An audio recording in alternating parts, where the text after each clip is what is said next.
Hi everybody, I don't know what happened there, that video just before. Welcome, it didn't work for some reason, but this does now, so that's the main thing.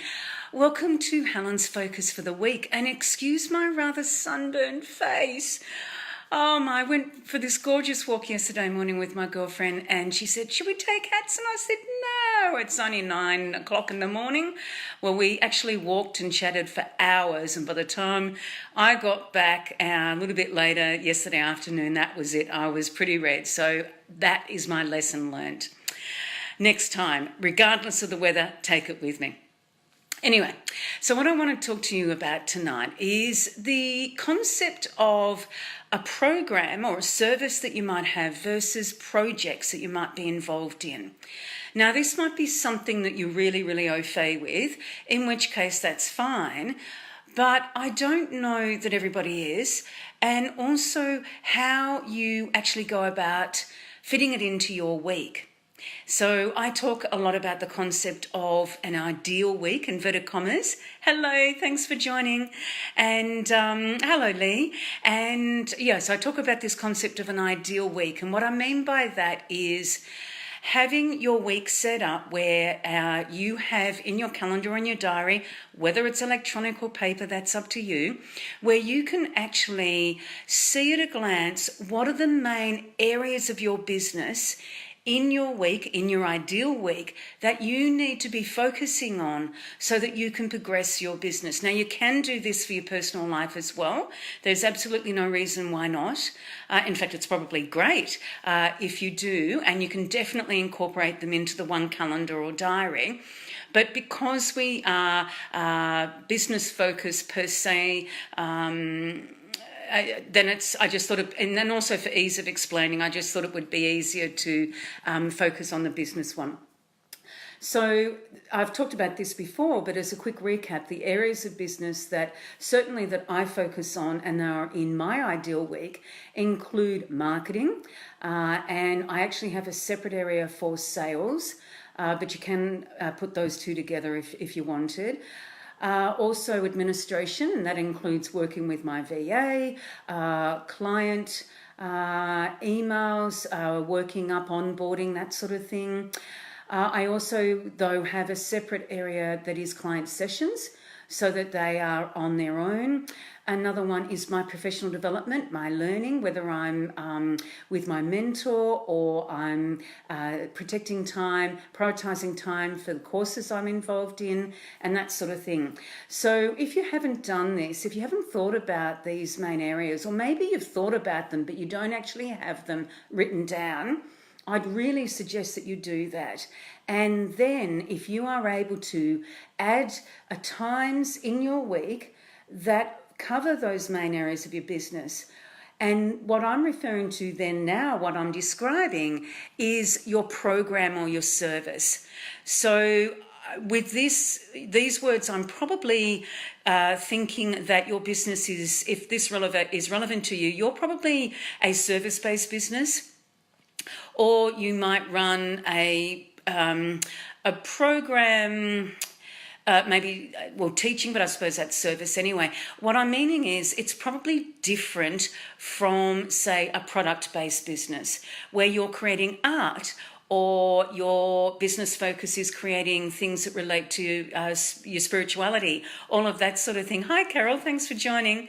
And so that's more project-based, and I'll talk about that in just a moment, and the differences between the two.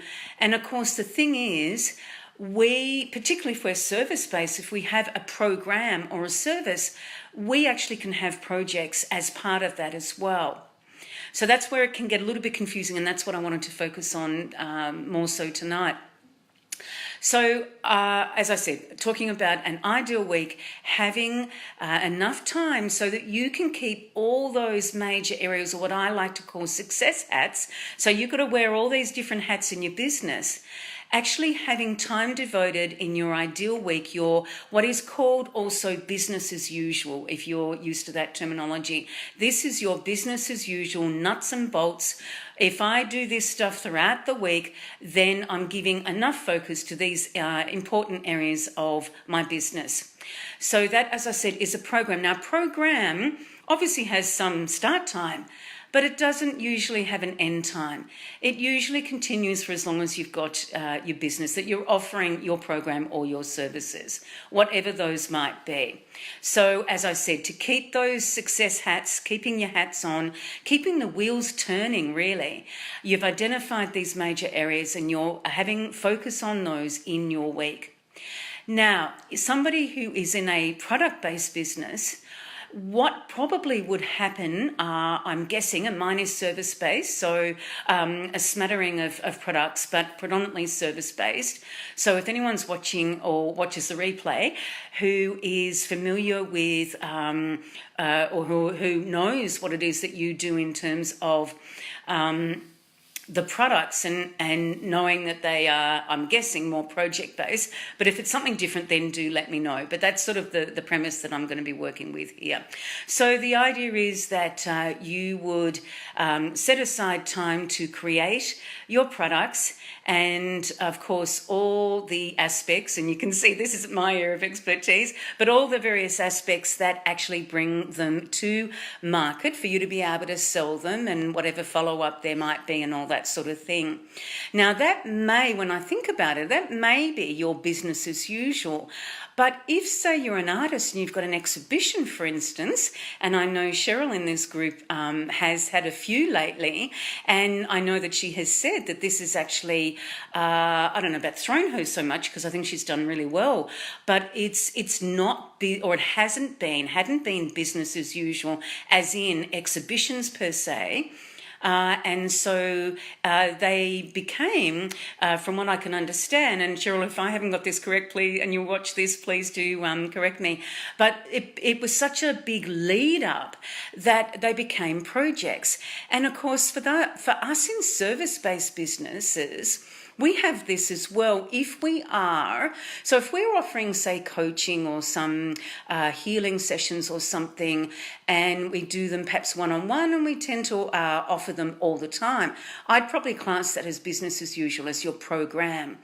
But if, for instance, you offer, like I did recently, a group mentoring program, which has a beginning and has an end, and other people I know in the group have got other events, it might be retreats or something like that, then all the work related to those are actually classed as projects. And the reason that I want to make that distinction is that a project has, I said before, a program has a start end but not a finish end, usually. You can close programs down, but generally speaking, they don't have an end date. They don't have an end date naturally to them. Whereas a project, by definition, has an end date, has a start date and end date. And you identify what the scope, what we call, this is going back to my corporate days, the scope of the work is, what it is that you're going to be doing with the project.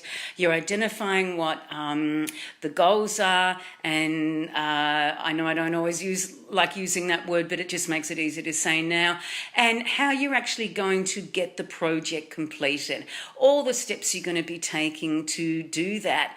And of course, as I said, there is an end date. So it's usually things that are offered perhaps throughout the year at different times, but not all the year. So I'm guessing, hopefully, you've got some idea of what some examples might be, either that you've offered yourself or that you are in as a client. As I said, a group program, or it could be attending or even buying purchasing an online course from somebody, and that person having developed their online course, it probably, whilst it might be evergreen after that, at least the initial starting first run of the course, for instance, would have been as a project. So what I want to then get to now is how to actually look at or really having you think about the lead-in time required for a project and how that might, and all the work around it, and how that might influence your business as usual, your program work as well. Because I was in a group this morning and someone made the comment about actually didn't factor in how much time that particular project took and how it took away from that person's usual program work. So if this relates to you, either for you guys watching, Lee and Carol, or anybody who's watching the replay, do let me know. You might have examples, and of course any comments generally and questions, do let me know. So I just thought, that's a great idea for a Facebook Live, and that I would focus on that then tonight. So as I said earlier, you have your ideal week. But of course, what I would then suggest is that you consider, if you have a project coming up and you're about to start it, or you're planning to start it, is to actually think about that as being another one of your hats. So therefore, it actually should have time in your week designated to you working on it. And that's the thing, and this is where it can get tricky. And it's a question of give and take as well.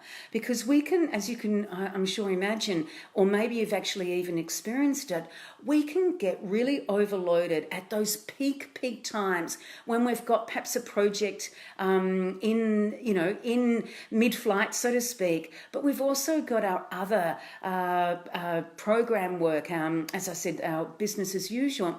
And so how do we do them all when we've only got a finite amount of time and energy, of course, just as importantly, if not more. So as I said, I really suggest that you look at what you can actually give up in your week in terms of your time and energy. And that's why if you have your ideal week, or what is called your default diary, worked out to begin with, it can tell you where you might be able to cut back on some time to start to devote to your project. Now, of course, projects will vary. You may be doing this for yourself and you've got some control over when you want to launch your, offering, if that's what it is, and have your project happen. Or it might be that the opportunity has come for you to do something that is a project, but it's got deadlines that are imposed by somebody outside, or you might be in a collaboration with somebody. Now, if you don't have those outside deadlines, it'll make it easier because you can probably either spread it out a little bit longer so you don't have to spend as much time each week on it, or alternatively, you decide that, no, you want to do it a bit quicker than that and give yourself whatever the deadline is. But then when you've got your ideal week already decided, as I said, you can then negotiate with yourself, because that's really what it is. We can't be putting more into our work week without taking something out if we've already got a pretty full week. And full doesn't mean any particular number of hours. I'm not suggesting you should be working X number of hours or not. That's up to you, of course, to decide for yourself with the way that you work and whatever other reasons that you base it on. But my point being that we can't just lump or throw ourselves into projects and expect that the wheels are still going to keep turning for our usual work that we're doing. So, as I said, it's a matter of negotiating with yourself, making decisions. I talk about this a lot, is these decisions that we have to make every day. If I do this, it means I am not doing something else. And so at least be aware, be really conscious of what your week looks like, of when you can reasonably be able to do extra things like extra projects, which of course are great to be doing. And hopefully it's the case that you do them once and perhaps you're able to repeat them again, particularly either as evergreen, or you do it you might launch something 3 or 4 times a year, for instance. And once, of course, it's always takes so much longer the first time that you do it. And hopefully you're creating systems and you're, or designs, whatever way you want to call it, so that you're not reinventing the wheel each time. You've got something that you can start off with that's already been done before. So I just hope that this gives you some thinking around whether there's something that you can give up if you want to take on projects. And it may well be that you decide that you perhaps even stop a program. Maybe, for instance, it's one-on-one clients. Maybe you don't have them for a couple of months, because then you're able to take on a project or something like that. Obviously, it will depend on what your business looks like. But that understanding, with projects, you can't just add and think, oh yeah, I'll work in that in my spare time and all the rest of it, because you really want to, it's as important as any of the other areas of our business, and you want it to be a success. So you want to be able to devote the time and energy that it really does require. But you also don't want to then, as I said, be stressing out because you're letting other things go that need to take place. So I will leave that with you. If you have any further questions, as I said, it came up that somebody suggested or was talking about today. I thought that it was a good way to actually differentiate, as I said, between the two, if you weren't familiar, as in programs and projects, and giving some examples, and being really mindful of how you use your time and energy so that you can actually devote the time that will benefit both of them, as in programs and projects, without you having to pull out your hair, because that's not what we want. We want to be feeling that you're actually able to do these and not feel stressed out and overwhelmed and exhausted by the end of it, because that's certainly no fun. So any questions or comments, as usual, do put them in.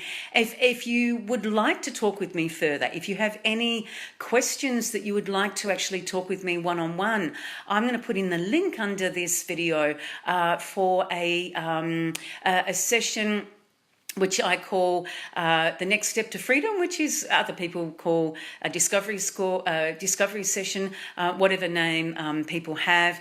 But it's a 45-minute session where I'm happy to work with you to get some clarity. If this is something that you either have an issue with now, or that you're experiencing now with this sort of push-pull around these areas of projects and programs, or if you think you might want to get started with some projects and not sure how best to fit it in with your time and your energy. So if that calls to you, then I'd love you to book in for a session. As I said, I'll put the link below. Anyway, as usual, I'm wishing you all the best and look forward to seeing you again in the group or my next Facebook Live. Okay, bye for now.